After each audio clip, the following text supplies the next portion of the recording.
ராயப்பன் வந்து ஒரு அப்பா கேரக்டர். விஜய் சார்லாம் நம்ம பண்ணவே இல்லை. ராயப்பனுக்கு யார் போகலாம் அப்படின்ட்டு பெரிய ஸ்டார்ஸ் யாராச்சும் போகலாமா அப்படின்னு யோசிக்கும் போது எனக்கு கொஞ்சம் வந்து ஜில்லா ஏன் வந்தது.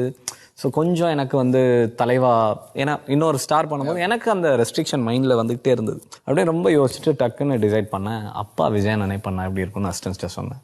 அசிஸ்டன்ஸ் எல்லாம் ஒரு நிமிஷம் யோசிச்சுட்டு, ஆனால் அவரு எங்கே இருப்பார்? உடனே முத்துராஜ் சாரை கூப்பிட்டு சொன்னேன், இல்லை இட்லி அவருக்கு செட் ஆகுது. நான் நேராக அண்ணன்ட்ட போய், அண்ணன் இந்த ராயப்பன் யாருப்பா பண்ண போகிறாங்க என்ன இது, ஆனால் நீங்கள் பண்ணால் எப்படி இருக்கும்? ஒரு நிமிஷம் அப்படியே யோசிச்சார்.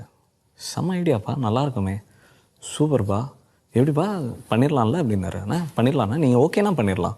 ஓகேப்பா, நம்ம ஒரு லுக் டெஸ்ட் பண்ணி பார்த்துட்டு நீங்கள் உங்களுக்கு ஓகேனா ஓகேப்பா அப்படின்னாரு. ஓகேண்ணா அப்படின்னு சொல்லி 2 நாளில் லுக் டெஸ்ட் செட் பண்ண உடனே அந்த லுக் அவர் கண்ணாடியில் பார்த்தோன்னே, அது எப்பயுமே எங்களுக்குள்ள ஒரு கெமிஸ்ட்ரி பார்த்தோன்னே ஓகே இல்லை அப்படின்னு